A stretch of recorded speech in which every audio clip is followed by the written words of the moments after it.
अस्सलाम वालेकुम everyone. SMCA Studios के साथ मैं हूं आपकी होस्ट जवेरिया परवेज़। आज के इस लाइवली पॉडकास्ट में आप सबको खुशामदीद कहते हैं। आज हम बात करेंगे कुछ हेल्थ रिलेटेड इश्यूज़ के ऊपर, और इन इश्यूज़ पर बात करने के लिए आज हमारे पास स्टूडियोज़ में मौजूद हैं मिस आयशा सिद्दीका, जो कि क्लिनिकल डाइटिशियन एंड न्यूट्रिशनिस्ट हैं और इनको इस फील्ड में वर्क करते अराउंड 6 ईयर्स हो चुके हैं। अस्सलाम वालेकुम एंड वेलकम मिस आयशा। आज आप हमें बताएं कि जैसे हम देख रहे हैं कि बच्चों में बहुत अर्ली एज में डिफरेंट जो है हेल्थ रिलेटेड इश्यूज आ रहे हैं, और जैसे हाई ब्लड प्रेशर हो गया, डायबिटीज़ हो गई, हार्ट डिजीज़, तो इनकी क्या वजूहात हैं? वालेकुम अस्सलाम। अच्छा, जो अगर हम हेल्थ इश्यूज़ की बात करते हैं तो उसमें जो सबसे इम्पॉर्टेंट चीज़ है वो हमारी इम्यूनिटी होती है। बच्चों में ये जो बीमारियां हैं वो ज़्यादातर इसलिए कॉमन हो रही हैं क्योंकि उनके अंदर इम्यूनिटी यानी क़ुव्वत मुदाफ़त की कमी होती जा रही है, और इसकी ऑब्वियसली मेन जो रीज़न है वो हमारा लाइफ़स्टाइल है। लाइफ़स्टाइल इस तरह से हो चुका है कि अब हम अपनी क़ुव्वत मुदाफ़त को उस तरह से इंक्रीज़ नहीं कर पा रहे। यही वजह है कि अर्ली एजेस में बच्चों में वो बीमारियां जो यूजुअली ओल्डर एज में ज़्यादातर पाई जाती हैं, और जो 60 या 65 प्लस ईयर्स के जो लोग हैं वो ज़्यादा रिस्क पर होते हैं डिजीज़ की, जैसे कि आपने बताया कि हार्ट डिजीज़ हैं, इसके अलावा किडनी रिलेटेड डिजीज़ हैं, या फिर हाइपरटेंशन या डायबिटीज़ वगैरह। तो ये सब बीमारियां इसीलिए अब बच्चों में ज़्यादा पानी शुरू हो गई हैं क्योंकि हमारे लाइफ़स्टाइल की वजह से बच्चों में क़ुव्वत मुदाफ़त यानी इम्यूनिटी कम होती जा रही है। अच्छा, इसका लिंक सिर्फ लाइफस्टाइल से है, इसके कॉज या अगर जेनेटिक्स के ऊपर भी कहा जाए तो उससे भी इसका लिंक होता है? जी बिल्कुल, जेनेटिक्स को हम डिनाई नहीं कर सकते। जो डिजीज़ेज़ इनहेरिट की जाती हैं वो किसी भी तरह रिवर्ट नहीं हो सकती। तो अगर आपकी फैमिली हिस्ट्री में कुछ डिजीज़ेज़ हैं जैसे हाइपरटेंशन, डायबिटीज़ या फिर इवन ओबेसिटी वगैरह भी है, तो बच्चों में ये चीज़ें ऑब्वियसली ट्रांसफ़र होंगी ही, और कभी ना कभी ज़िंदगी में उन्हें ये बीमारियां जो हैं वो लाहक हो सकती हैं।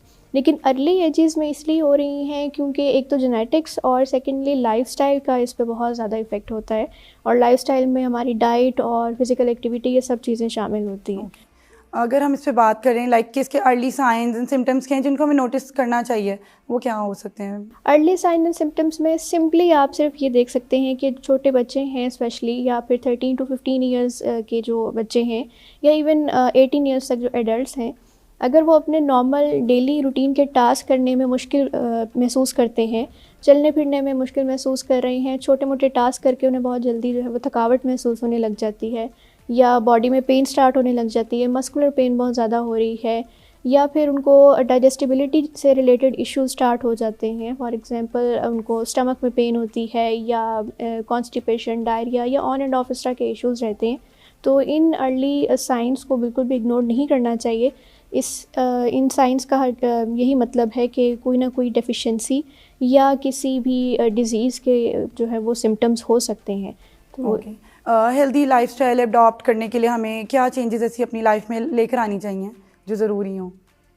हेल्दी लाइफ़स्टाइल को अगर अडॉप्ट करना है तो उसमें सबसे पहले तो डाइट आ जाती है, और डाइट में अगर हम देखते हैं तो वो चीज़ें ज़्यादा से ज़्यादा कंज्यूम करनी चाहिए जो फ्रेश हो, जिसके अंदर किसी भी किस्म की प्रिजर्वेशन ना की गई हो, उसमें कम से कम केमिकल्स का इस्तेमाल किया गया हो, कम से कम प्रिजर्वेटिव्स इस्तेमाल किए गए हों। फ्रेश फूड्स में फ्रेश वेजिटेबल्स हैं, फ्रेश फ्रूट्स हैं, वो चीज़ें आ जाती हैं। इसके अलावा कोशिश करें कि अपनी जितनी भी डाइट है वो होमली मेड हो। बाहर से जो जंक फूड है या इस तरह की जो चीज़ें हम लोग कंज्यूम करते हैं उनको कम से कम कर दिया जाए, और सेकेंडली डाइट के साथ साथ जो फ़िज़िकल एक्टिविटी है उसको भी इंक्रीज़ किया जाए, और मूव हमेशा करते रहना चाहिए। सेडेंट्री लाइफस्टाइल जो है वो बिल्कुल भी नहीं अपनाना चाहिए। स्ट्रेस का और नींद का प्रॉपर ना आना, इनका भी कुछ इन इश्यूज़ के साथ लिंक है? जी बिल्कुल ऐसे ही है। स्ट्रेस की वजह से भी ऐसा है। अब स्ट्रेस जो है वो आप देख रहे हैं कि आजकल के बच्चों में काफ़ी ज़्यादा स्ट्रेस जो है वो पाया जाना शुरू हो गया है। स्टडी रिलेटेड स्ट्रेस है, और भी काफ़ी इश्यूज़ होते हैं, तो उसकी वजह से बच्चे जो है वो बहुत ज़्यादा स्ट्रेस लेते हैं।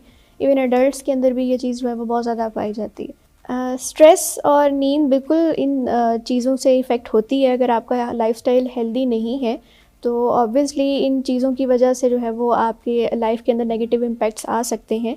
अब जैसे कि हम देखते हैं कि यूजुअली आजकल जो है वो एडल्ट्स में भी स्ट्रेस फैक्टर जो है बहुत ज़्यादा इंक्रीज़ करना स्टार्ट कर गया है। स्टडी का स्ट्रेस है, या और जो है वो फाइनेंशियली बहुत ज़्यादा लोग स्ट्रेस ले रहे हैं। तो इन सब चीज़ों का ऑब्वियसली इस पे इफ़ेक्ट होता है, क्योंकि जब आप स्ट्रेस लेते हैं तो स्ट्रेस हार्मोन की वजह से सबसे पहले आपकी बॉडी में जो ऑर्गन डिस्टर्ब होता है वो स्टमक डिस्टर्ब होता है, और जब स्टमक डिस्टर्ब हो रहा है तो ऑटोमेटिकली जो भी आप फूड कंज्यूम कर रहे हैं वो आपको उतना बेनिफिट नहीं दे पाएगा जितना कि उसे देना चाहिए, और फिर ऑटोमेटिकली आप मुख्तलिफ़ किस्म की डिजीज़ के रिस्क पर होते हैं। इसी तरह नींद का ना आना भी बिल्कुल इसके साथ लिंक्ड है कि अगर आप प्रॉपर डाइट नहीं ले रहे होंगे तो आपको प्रॉपर नींद भी नहीं आएगी, और जब नींद नहीं आएगी तो ऑटोमेटिकली आपकी इम्यूनिटी जो है वो सबसे पहले वीक होगी। अगर हम अर्ली स्टेज में किसी डिज़ीज़ को डिटेक्ट कर लेते हैं तो उसका इलाज किस तरह मुमकिन है, कैसे किया जा सकता है?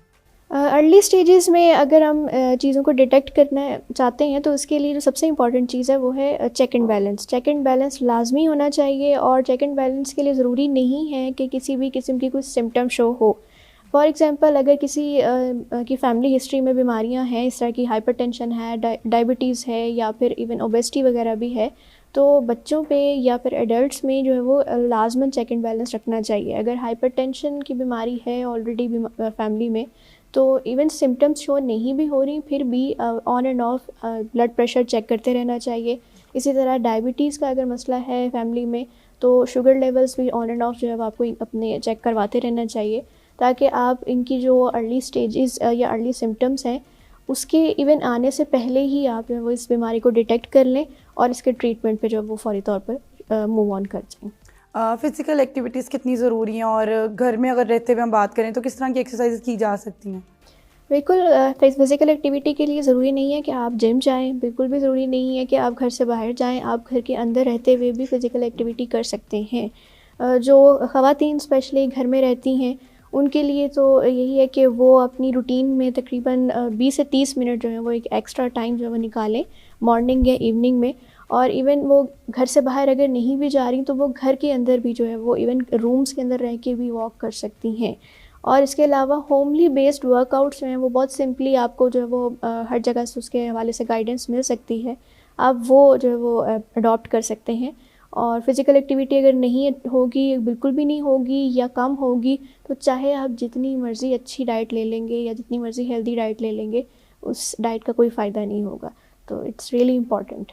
मेंटल हेल्थ का फ़िज़िकल हेल्थ पे कितना असर होता है और इसको बैलेंस कैसे रखा जा सकता है?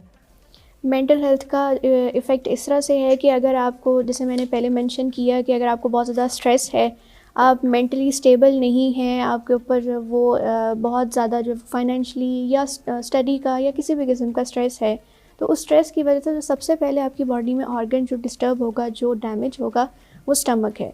और इनडायरेक्टली स्टमक के साथ जो लिंक जितनी भी ऑर्गन्स हैं, लिवर है, किडनी है, इवन हार्ट डिजीज़ जो हैं, ये सारी चीज़ें उससे लिंक्ड हैं। तो अगर आप मेंटली स्टेबल नहीं हैं और मेंटली आप रिलैक्स नहीं कर पा रहे, उसमें हम देख सकते हैं कि अगर आप नींद पूरी नहीं ले रहे, अगर आप मेंटली अपने आप को रिलैक्स नहीं रख रहे, तो ऑटोमेटिकली आपके डिफरेंट जो बॉडी पार्ट्स हैं वो इससे नेगेटिवली इम्पैक्ट होंगे। जैसे कि हम देखते हैं कि आजकल लोगों की लाइफ जो है बहुत बिजी हो रही है, तो अपनी हेल्थ के ऊपर कैसे ध्यान रखा जाए, मतलब किस तरीके से दोनों चीज़ों को बैलेंस लेके चला जाए? सबसे पहले तो मैं हमेशा अपने पेशेंट्स को भी यही बात सजेस्ट करती हूँ, और मैं सबको यही इस चीज़ के हवाले से गाइड करती हूँ कि अगर आपने कुछ पाना है तो आपको अपने कंफर्ट ज़ोन से तो निकलना पड़ेगा। अगर आप कंफर्ट ज़ोन में रहते हुए कुछ गेन करने की कोशिश करेंगे तो ये कभी भी पॉसिबल नहीं होगा। इवन ये लाइफ के किसी भी मैटर में अगर हम देखते हैं तो ये रूल अप्लाई होता है। तो जो लोग बहुत ज़्यादा बिज़ी रूटीन में होते हैं और उनकी रूटीन बहुत ज़्यादा जो है हेक्टिक हो जाती है, तो उसके हवाले से मैं उनको यही कहूँगी कि अपनी रूटीन में अगर आप डेली बेसिस पे नहीं भी कोई फ़िज़िकल एक्टिविटी वगैरह ऐड नहीं कर सकते, तो आप वीकली बेसिस पे कर सकते हैं। हमेशा थोड़ी चीज़ से स्टार्ट करना चाहिए ताकि आप उसमें कंसिस्टेंट भी रहें और आप उसको लॉन्ग टर्म जो है वो यूज़ कर सकें। तो लॉन्ग टर्म चीज़ को अप्लाई करने के लिए बेहतर यही है कि थोड़ी चीज़ से स्टार्ट करें। परफेक्ट डाइट आप 100% एक दिन में या एक रात में बिल्कुल भी फॉलो नहीं कर सकते, तो कोशिश करें कि आप उसको स्मॉल स्टेप्स लें, बेबी स्टेप्स लें, और आप डेली बेसिस पे नहीं तो वीकली बेसिस पे अपनी डाइट को बेहतर बनाने की कोशिश करें, और होमली बेस्ड जो है फूड के ऊपर ज़्यादा रिलाई करें। मिस आयशा, कोई फाइनल मैसेज या एडवाइस आप लोगों को देना चाहें रिगार्डिंग देयर लाइफस्टाइल और वेलबींग? डिस्पाइट दिस फैक्ट कि हमारी रूटीन बहुत ज़्यादा बिज़ी हो गई है और हम लोग यही सोचते हैं कि हम बिज़ी हैं तो हम कुछ भी नहीं कर सकते अपनी हेल्थ के हवाले से, और हमने बिल्कुल अपनी हेल्थ को वैसे ही छोड़ दिया है। आपको अगर अपनी हेल्थ बेहतर करनी है और अगर आपको ये अपनी लाइफ को जो है वो लॉन्ग टर्म वे में जो है वो हेल्दी वे में लेके चलना है, तो मैं हमेशा सिर्फ यही सजेस्ट करूँगी कि अपनी हेल्थ को हमेशा प्रायोरिटी पे रखें, प्रायोरिटी बेसिस के ऊपर उसको देखें और अपनी रूटीन में जैसे मैंने बताया कि फ़्रेश फूड्स और इसके अलावा अपनी स्लीप पैटर्न्स के ऊपर जो है वो बहुत ज़्यादा वर्क करें। अगर आपकी स्लीप बेहतर नहीं होगी, यानी 6 to 7 आवर्स की कंटिन्यूस रात की स्लीप नहीं होगी, तो आप बहुत सारे इश्यूज़ का जो है वो शिकार हो सकते हैं। Thank you so much, Miss Aisha, for sharing such informative and helpful session today. इंशाल्लाह फिर मिलेंगे एक डिफरेंट टॉपिक के साथ, डिफरेंट मौजू के साथ। अल्लाह हाफिज़।